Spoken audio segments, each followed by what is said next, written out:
Good morning, students. We have been looking into towns, traders, and craftspersons. So, last class we saw towns, different types of towns emerge, how these towns emerge. And now, come to next topic: network of small towns. Okay, so from the 8th century onwards, this subcontinent was dotted with several small towns. How these small towns comes? These were large villages, and these large villages were having mandis or mandapas.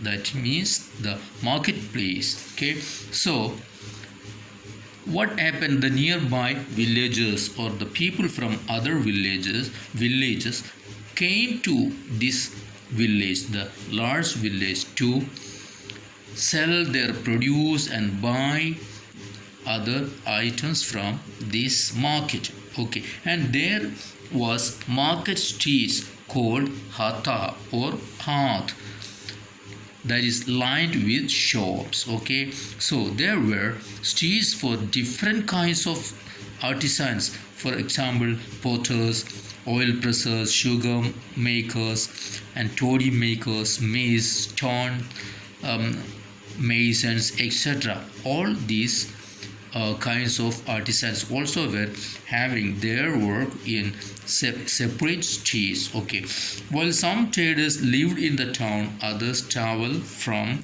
town to town. So these towns, these small towns, the large villages, so some traders lived there, others traveled to other towns. Okay, from town to town. Okay, and people from far and near came to these places, towns, to buy local articles and sell their products. Example, horses, salt, camphor, saffron, betel nut, and spices like pepper. Okay, and usually a samanta or the zamindar, afterwards called zamindar, okay, built a fortified palace in or near these towns, and they levied the traders. Okay, they levied tax, and artisans and articles of trade, everything they taxed. Okay, got tax, received tax, and this right to collect taxes were given to local temples sometimes. Okay, and thus these market or these small towns survived and emerged. Now we'll come to next, traders, big and small. Means traders, we have seen the towns. Our chapter is towns, traders, and craftspersons. So we'll come to traders. Okay, there were many kinds of traders. These include the bancharas. Bancharas, they were wandering or nomadic traders. Okay, and several traders, especially horse traders, formed associations with headmen who negotiated on their behalf with warriors who bought horses. Okay, so the merchants, the business people, they have their own associations or guilds. Okay, so since traders had to pass through many kingdoms and forests, they usually traveled in caravans and formed guilds to protect their interests. They formed guilds. Guilds means an association. Okay, an assembly or of a group of merchants. Okay, or business people. Okay, there were several such guilds in South India. From 8th century we can see examples.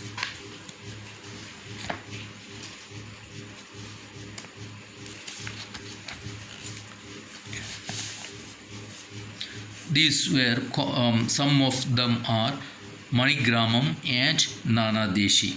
So these two are examples of these merchants guilds. Okay, and these guilds traded extensively both within the peninsula and with Southeast Asia and China.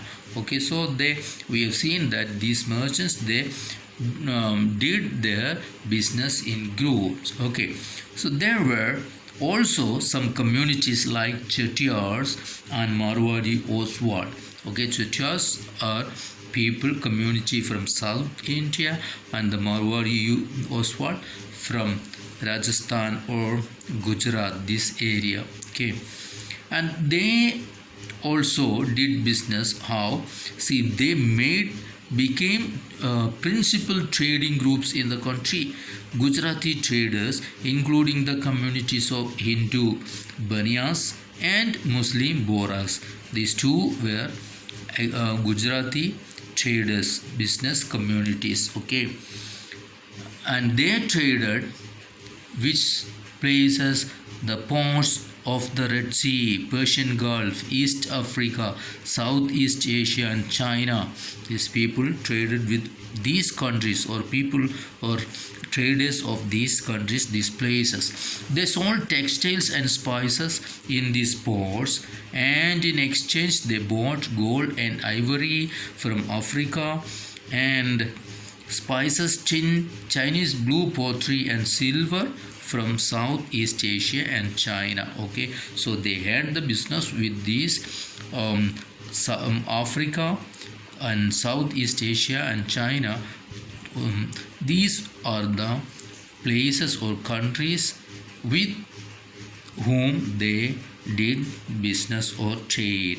The towns on the west coast were home to Arab, Persian, Chinese, Jewish and Syrian Christian traders. Okay, so the western coast ports were, or towns where the business people or the people, these towns in the towns of western coast, their people from, or the traders from these places, or Arab, Persian, Chinese, Jewish and Syrian Christian traders came to these places. Okay, Indian spices and clothes sold in Red Sea ports were purchased by Italian traders and eventually reached European markets. Okay, so these business people from West Asia, they took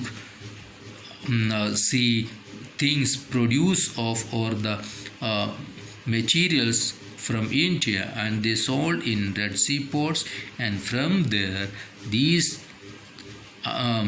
things went to European market, and they got huge profits out of this business. The spices grown in tropical climates like pepper, cinnamon, nutmeg, dried ginger, all this became an important part of European cooking, and cotton cloth was very attractive.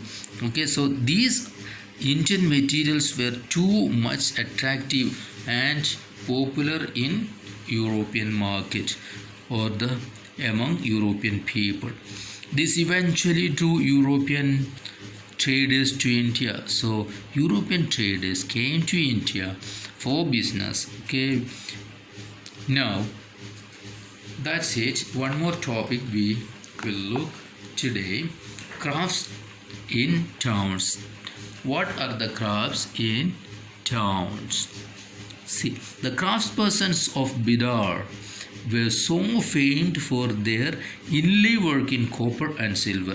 The craftspersons of Bidar, they did a work, inlay work in copper and silver, and it came to be called Bidri. This work को Bidri work बोला जाता है. Okay, then पांचशालास और Vishwakarma community, Vishwakarma community जो अभी भी आपको पता है, सुना होगा. Okay, these are goldsmiths, bronzesmiths, blacksmiths, masons and carpenters, and these people were very important for constructing or building temples and palaces and other big buildings, tanks, reservoirs, all this. Okay, similarly weavers also very popular or famous group of people.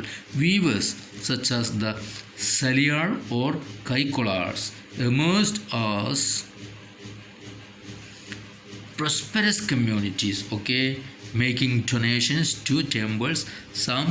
Aspects of both making sorry some aspects of cloth making like cotton cleaning, spinning and dyeing became specialized and independent crafts. So craft people also very much prospered group of people that time.